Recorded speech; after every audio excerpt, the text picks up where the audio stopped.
When the stakes are high and truth is perilous, only a few dare to pursue it. From dark streets to hushed courtrooms, and from locked offices to crime-ridden alleys, the quest for justice runs deep.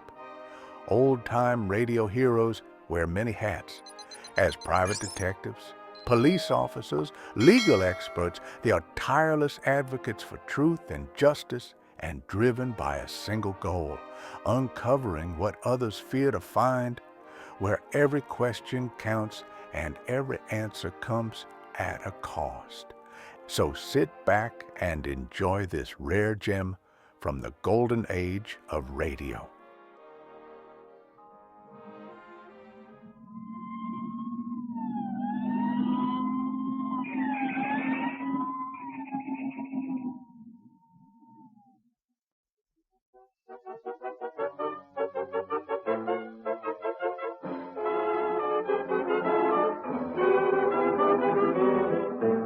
Miss Pinkerton, Incorporated, starring Joan Blondell and Dick Powell.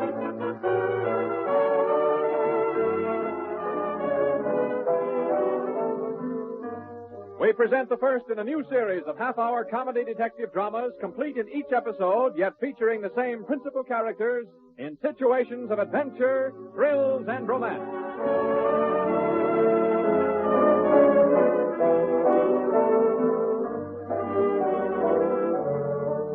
To begin at the beginning, as is customary and proper, the saga of Mary Vance, who may be described as a career woman, and Dennis Murray, whose occupation will be explained later, began of all places on the placid campus of Cornell University. The exact place was the reception room of Mary's dormitory. The time, just a little while ago. And so you see, Miss Vance, because of your cousin's untimely death, your late uncle's detective agency now belongs to you. Well, that was awfully sweet of Uncle Mike, but what do I want with a detective agency? After all, I'm a lawyer, or I will be if I can scrape up enough money to finish my course. You will then sell the agency? Certainly. Your Uncle Michael made quite a name for himself as its head, and the business should be worth a considerable sum. Well, the next move is New York, huh? Yes, you'd have to go in any event in order to settle the estate. The sale can be arranged later. How soon must I be there? Right away. Mr. Jones, I'm almost in New York right now.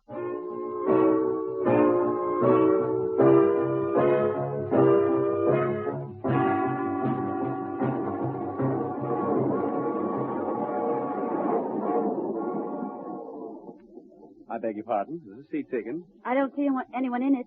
May I sit down? As long as you paid your fare, I don't see why not. You don't mind if I sit on your books and magazines? Oh, I'm sorry. I forgot. There you are. Thank you. No, I see you're reading the case of the missing thumb. Like it? Why, did you write it? Oh, no. Just read it myself a few weeks ago. How nice. Well, it's not a bad mystery, but it falls off toward the end, don't you think? I don't know. I haven't gotten that far. Want to know who done it? No, I don't want to know who done it. I just want to read my newspaper in peace. Do you mind? Oh, no. How's Superman doing today? Yeah. See for yourself. Thanks. You're welcome. Oh, that's Superman. What a president he'd make. Oh, my. These streamlined trains are certainly quiet, aren't they, huh? I said these new trains are not at all noisy, are they? No, and I wish I could say the same for you.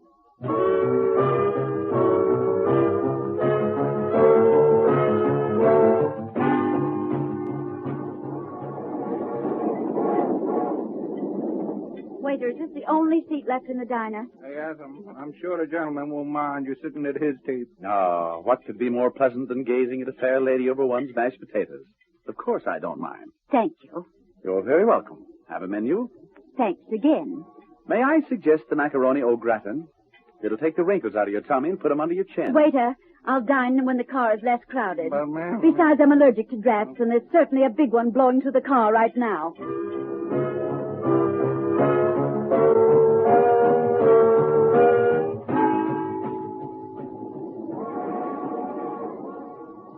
And so we leave the diner and we're back in the club car where our beautiful friendship had its beginning. Look, don't you want to lie down and play dead? Oh, come. We've 3 hours of travel ahead. Why not break down and get conversational? I'm not on the make, honest. Said he with a leer. Really, I'm not. Now, what's wrong with a little conversation to make a train trip shorter? Nothing, I suppose. My name is Dennis Michael Murray. What's yours? It's Esmeralda. Esmeralda Higgins. Esmeralda Higgins. Well, it's a pretty name. Thank you. Are you going to New York to stay? No, just visiting. Are you planning anything definite? I'm 5'3" tall. I weigh 118 pounds. I smoke occasionally, drink less occasionally, and I study law at Cornell. A lawyer? You? What's funny about that? Well, if you'd said anything else, a model or a nurse, even a lady barber, but a lawyer. What's wrong with my being a lawyer? Well, you're not the career girl type, that's all. Oh, so you analyze character, too. Sure. You're the maternal type. I can see mother love shining out of those beautiful blue eyes. You know, the thing for you to do is to marry some nice fella, settle down in a rose-covered cottage. And raise dozens of children, I suppose. Sure, that's better than raising dozens of epidemics. You know, your kind of thinking went out with the horse and buggy era, and believe me, that's where I wish you were right now. So if you'll pardon my back, I'd like to look at the scenery.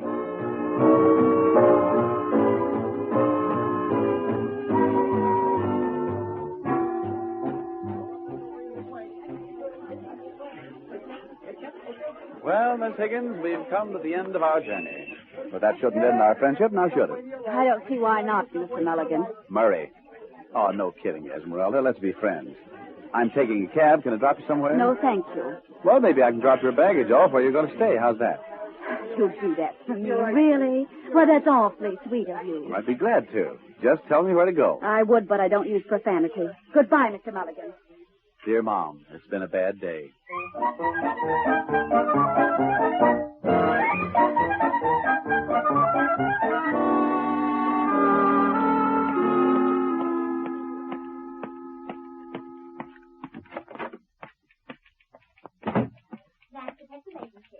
I'm sorry, madam, but if you want us to trace your husband, you'll have to come to our offices and make the usual arrangements.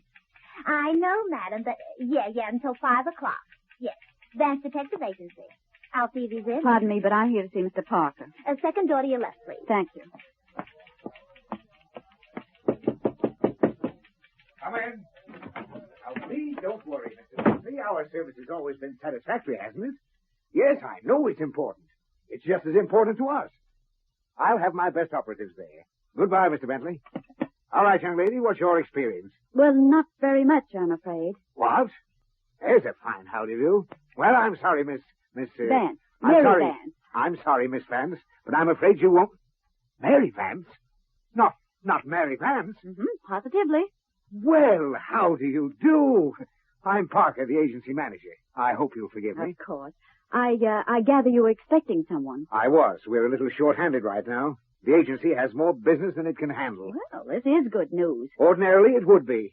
You've heard of the Bentley Emerald? Mm-hmm, even in Ithaca. Well, old P.J. Bentley is giving it to his son's bride-to-be as a wedding gift. She's Gloria Van Dusen. Oh, sure. Sure, the well-known glamour girl. Exactly. The reception's tonight after the wedding, and the emerald will be on display along with the other gifts. We've been commissioned to see that nothing happens to it. Sounds like quite a feather in our cap. It is. His is the biggest account we have. Of course, the police will have their people, too. But old P.J. Bentley is eccentric enough to have no confidence in the police and rich enough to get away with it. And that's why we're in a jam. A jam? I'm afraid I don't understand. We're in a jam because I haven't a single operative available. At least not for that kind of an assignment. I need a clever woman. I've even had to try the employment agencies. Matter of fact, that's where I thought you were from. Oh, I see. Well, our attorney tells me you're going to sell the agency. Yes. Yes, I am, Mr. Parker. Good. Mr. Parker, you say you're stuck for a woman operative for the Bentley affair tonight? Oh, yes. And it's very important? You shouldn't pass up this job? That's right, but And you need a fairly intelligent young woman who looks well in evening clothes, who can pass for a member of the smart set, who can be trusted to keep her eye on the emerald. Is that correct? You sound as if you were applying for the job. I am. You're what? Applying for the job. Do I get it? Oh, please, Miss Vance, you're joking. I'm not joking. After all, I own this agency. I must have its welfare at heart. But you don't know anything about this kind of work. But this is a crisis, and I think I can help. You're not a detective. Oh, I know that, but I've studied quite a bit of criminal law, and I think I'll do just as well as somebody you'd get from an employment agency if you got someone. Now, Miss Vance, I must insist Now, just that a minute, Mr. Parker. I own this agency, and I'm in a better position to insist than you are, and that's just what I'm doing. Okay, Miss Vance, you're the boss. You'll need a license, and I'll assign one of our men to stand by and keep an eye on you while you're keeping an eye on the emerald tonight. He's not the type for this kind of a job, but he'll have to do it. We'll manage. I hope so. Yes, sir? Send in Bingo Doherty.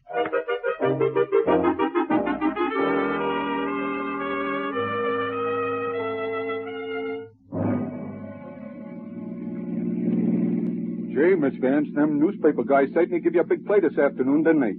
When you got your license, I mean. Yes, Bingo. I never saw so much gallantry in one place before. Murder. They sure went to town. Too bad all that ballyhoo's going to be wasted. Yes. Look, Miss Vance, are you really going to sell the agency? Why don't you run it? Now, do I look like a gumshoe? No, Bingo. I'm studying to be a lawyer. The agency wouldn't be any good to me, and I wouldn't be any good for it. After all, it's no business for a woman. Yeah, I guess you got the right idea. I know I have. Only, gee, it's kind of shame. Your Uncle Mike run the joint for 25 years, and the name of Vance in the detective business has been like a institution. In other words... I know, Bingo, but that's the way things work out sometimes. Yeah. Ain't life sordid, Miss Vance?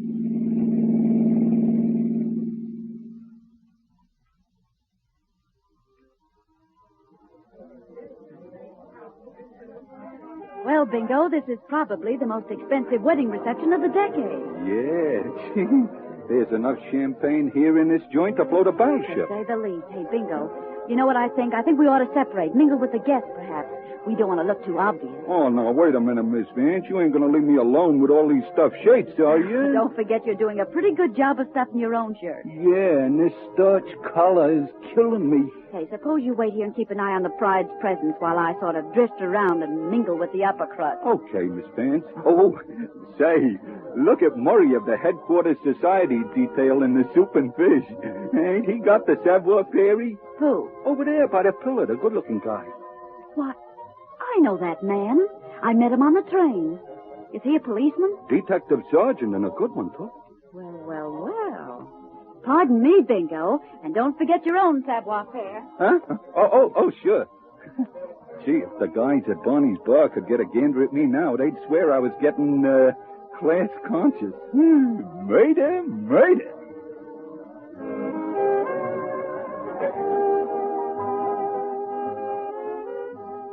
May I have this dance, Miss Higgins? I'd be delighted. Oh, it's you. That's right. Shall we? What can I lose? Well, I never dreamed we'd meet again, at least so soon. It is a small world, isn't it? Sergeant Murray. Yes? Who told you I was on the force? Oh, I know all about you, Sergeant. For example, you're on the society detail. Well, I guess I may as well break down and confess. Yep, I'm always assigned to these society affairs. The inspector thinks I look good in tails. He's right there, but one tail would be enough. Sweet child. And you're here to guard the Bentley Emerald, aren't you? That's right. Hey, what do you know about the Emerald? I also know that Mr. Bentley thinks the police force are incompetent and immaterial. Oh, he does, huh? Now, Sergeant, don't stop dancing. People are looking at you. Well, let him look. And how is it that you're so familiar with Mr. Bentley's opinions, Miss Higgins? Oh, not Higgins. Vance. Mary Vance. You see, Mr. Bentley hired me to keep an eye on the Emerald. In person. He hired you? Mm-hmm. Wait a minute. Vance, you wouldn't have any connection with the Vance Detective Agency, would you? I own it. You? Woo, from mouthpiece to gumshoe in 48 hours. Oh, lady, you change careers more often than I do shirts. What's wrong with my being a private detective? Now, don't stop dancing, Miss Pinkerton. I mean, Miss Vance. People are looking. Really, Sergeant, I think you're afraid of a little competition. Oh, sure. I'm afraid to pieces, but not of competition. Now, look, Esmeralda. The name is Mary. All right, Mary. Now, kidding on the square. Go back to your law books, but fast. Oh, now you think the law is a good career for a woman. Well, it's better than the racket you're getting into. Crime isn't romantic. It's ugly and sordid. It's rotten. Is that all, Sergeant Murray? No, that's not all. You get yourself all mixed up with some really bad boys, and your pretty head won't be worth a nickel. Now, take a guy's advice and go back to school like a good little girl. Would it be too much of a strain for you to mind your own business? Okay. Let's dance. People are looking. Well, that's better. Don't holler when you get hurt. I won't. And don't you pout if I make you look bad. It's a deal. Incidentally, now that you're a working detective, you might as well know the kind of playmate you're taking on. What do you mean? You see that man near the French window? You mean that tall, distinguished-looking man with the gray hair? Yep. That tall, distinguished-looking man is Silk Jennings, one of our better jewel thieves. No. Yes, he usually works for European pleasure spas, but the war killed that. And that man in the corner there... He reminds me of my English professor. Well, he's none other than High Pocket's Harry Miller, also a dealer in hot ice. You mean they're criminals? Yep. They're probably after the emerald. Wouldn't be a bit surprised. Well, then why don't you arrest them or something? Because I haven't a thing on them yet. You know, they don't look like criminals. I mean, Of course they don't. That's why they're top notches. But neither of them would stop at murder, believe me. Excuse me, just a minute, please. Where are you going? Just a part of my nose, if you don't mind. Well, hurry back. happened to the lights? Turn on the lights. They're on again. What's happening? The emerald, it's gone. It's been stolen. Hey, Sergeant, do you know what happened? Well, looks like they got to the emerald. Murder! Hey, you see my boss, Miss Vince? Nope, she disappeared just before the lights went out. Disappeared? Yes, and so have two of the slickest jewel thieves in the country. Come on, Bingo.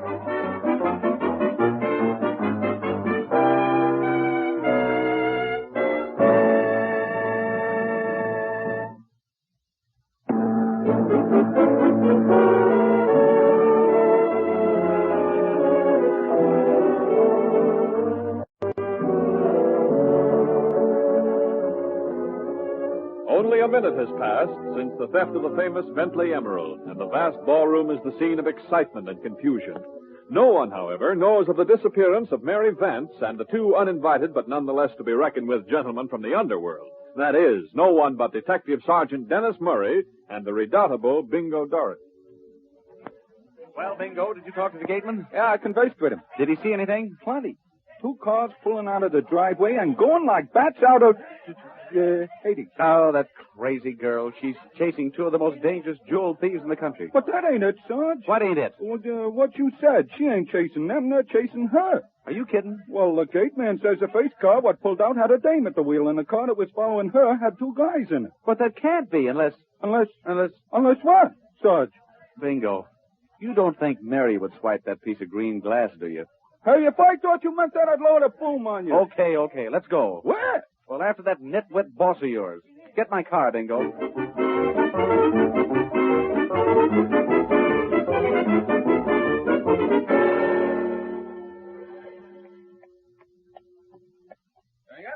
Make this an express stop, will you? Floor, please. 10th floor. Hey, where'd you get the shiner? I got caught in a jam. Would you like some beefsteak? Thanks, kid. I'm not hungry. Okay, lady. Here's the 10th floor. Thanks.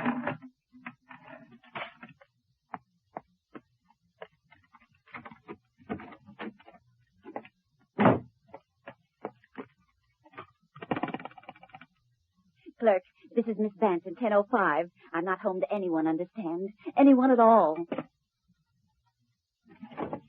Oh. So sorry to intrude. Who are you? How'd you get in? With this pass key, Well, what do you want? the Bentley Emerald, Miss Vance, and don't try to lift that phone. What makes you think I have the emerald? We know you got it. Let's not beat around the bush, Miss Vance. Miller and I were after the stone, had the stage all set. You just worked faster than we I did. don't know what you're talking about. Oh, no? Incidentally, I do want to apologize for the condition of your eye. The darkness, you know.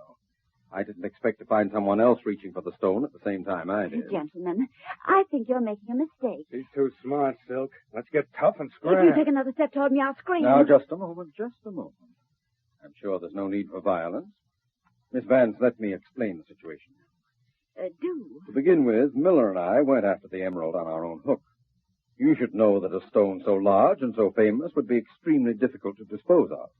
Consequently, we've been operating as what might be termed contractors. Contractors. Yes, we were hired to obtain the emerald, and for a very handsome retainer, too. You stepped in and almost robbed us of our commission. Ah, the world's a cruel place, isn't it? Yeah, for some people. Get to the point, Silk. Miss Vance, we aren't the kind of men to lose a large sum of money with a smile. I suggest that we cut you in and split the proceeds 3 ways. Oh, you cut me in? Exactly.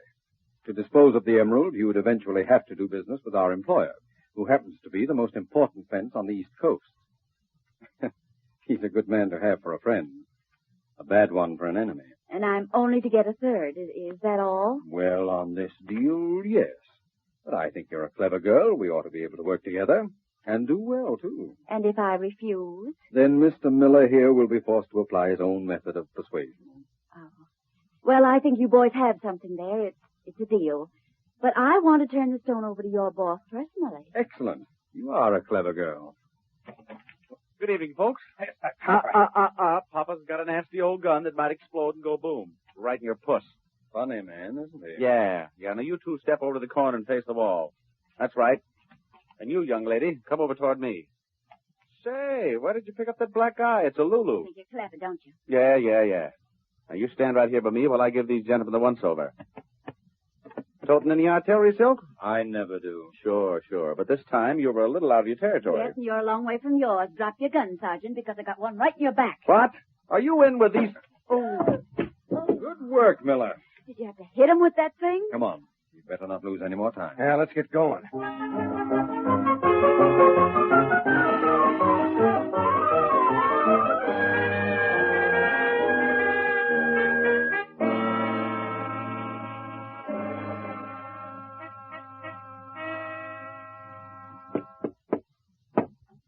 Who is it? Renning. Just a moment. Gentlemen, come in. Thanks, Mr. Latour. And who is your charming companion? We'll tell you about that in a minute. Tell me first, did you get the stone? In a roundabout way. Yes, you see Miss Vance here beat us to the Emerald, but we were able to persuade her to join forces with us. At no additional expense to you, I might add. Excellent. Oh, she's a very clever girl, Latour. On our way here, she was also instrumental in preventing our arrest. Incredible. Meaning what, Mr. Latour? I mean that you are as clever as you are charming. Where is the Emerald? Miss Vance has it. Miss Vance? Of course. There you are. I confess that I'm baffled. What do you mean, baffled? Miss Vance, why you should steal the Bentley Emerald, prevent the arrest of my associates, and then so very obligingly bring the stone to me is more than I can understand. Well, I decided after talking to these gentlemen that I'd like to join forces with you. Especially since you are a detective. He's a detective? Why, certainly, you idiots. Don't you read the newspapers? There's her picture, the story that goes with it. She's taken over the Vance agency. Hey, what a nervy dame. Well, anyway, we've got the emerald. Yes. And we also have a live corpse on our hands.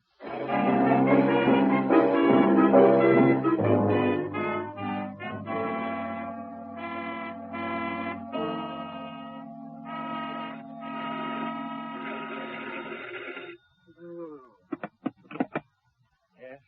Oh, Sarge? Bingo, where are you? I was down in the lobby keeping my eyes peeled, like you said, when I seen Miss Vance and them two guys come out. So I figure I better follow them. And guess where they went? They went in the back door of Latour's. You know, that high-class jewelry store on Fifth Avenue. Well, Bingo. You stay right where you are till I get there, and don't let anybody in or out. And don't go in yourself, you get it? Darn that crazy girl. Give me police headquarters.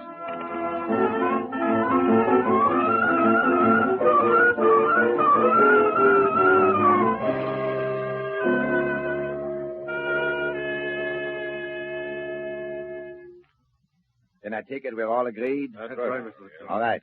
We leave immediately for my cottage in Maine. It's right on the ocean, you know. By the time Miss Vance's body is washed in, she'll be unrecognizable. Now, wait a minute. You know murder's a serious business. But at this stage of the game, so is exposure. I'm sorry we have to do this. Truly, I am. Come on, let's get going. Yes, we can leave by the street door. It's late and no one will see us. We'd better gag her anyway. Good idea. Take care of it, Miller. Right. Hey, that's the cops. Come on, this way. Not the girl. If we're caught with her, we're dead. I know. Wait. We put her in the vault. She'll suffocate. We can dispose of her body later.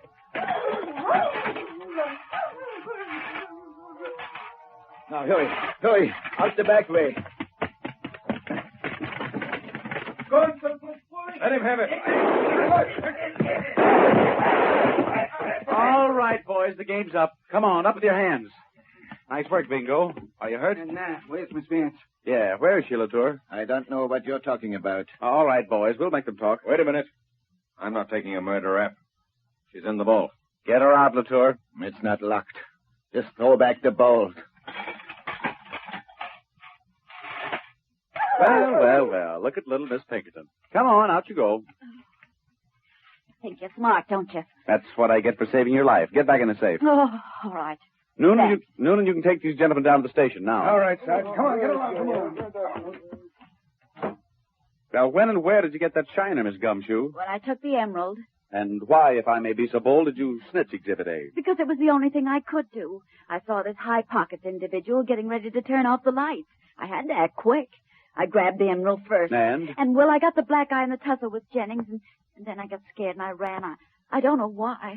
I got into my car and they followed me. But why did you stick a gun in my back and get me knocked out? Oh, that. Yes, that. Well, I found out that they were only part of a ring. The tour was the big shot, the master fence. That was even bigger than the emerald itself. I had to follow through, and then you got in the way. Uh-huh. And you might add, it was a mighty good thing for you that I got back in your way. Well, thank you kindly, Sergeant. No, you're welcome. You're welcome. Now, let me tell you something, little Miss Muffet. All you did tonight was to mess up the sweetest little trap ever set by the police department of this great city.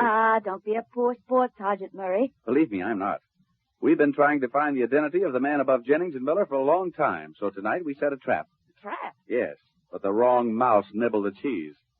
Why do you think I gave Jennings and Miller so much rope?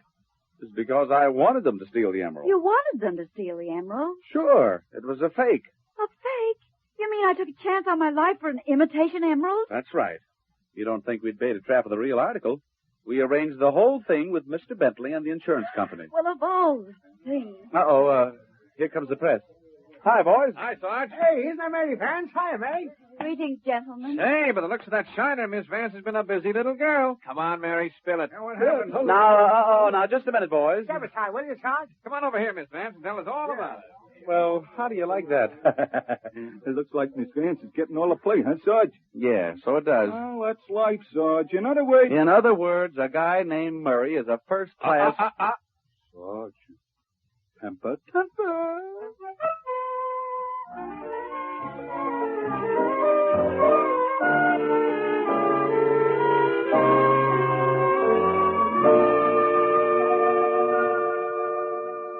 I don't mind admitting I had a very anxious night, Miss Vance. You had an anxious night, Mr. Parker. How does it feel to have your name on every front page in town? Yeah, Miss Vance, you were in the limelight, all right. It hurts my eyes. Too much excitement, eh? Well, you can relax now. After last night's business, you'll have no trouble at all getting some good offers for the agency. Mm-hmm. Come in. Huh, am I intruding? Not at all, Sergeant. Good. I'd like to take you to lunch. Really? As a tribute to my ability? Frankly, no. As a tribute to your luck. Stop kidding yourself, Mary. You're not a detective, and you never will be. That's not what the newspapers think. Yeah? Well, if I hadn't been around, the only newspaper headline you'd rate today would have been an obituary. Sour grapes. I hear you're going to sell the agency. What? I don't know where you got that impression. But, Miss Vance... Are you kidding? I had intended to sell it, but you men who think all women are helpless nitwits give me 12 kinds of a pain. Not only am I going to keep the agency, but I'm going to show you that I can outflute you in every direction, including spades. Goodbye, gentlemen. I'm going to lunch alone. Ain't she the spit of her Uncle Mike? Yep. So she's going to be Miss Pinkerton Incorporated, huh? Well, one of these days she's going to poke that pretty nose of hers into something and get it caught. And I won't be around to unhook it. Or, will I?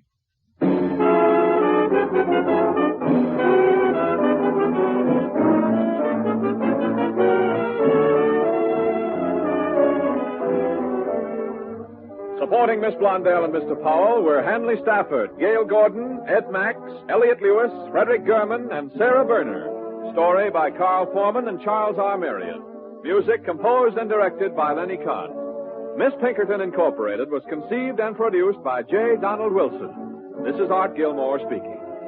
Listen in next week to Miss Pinkerton Incorporated for the story of the man who became obsessed with the urge to kill, starring Joan Blondell and Dick Powell.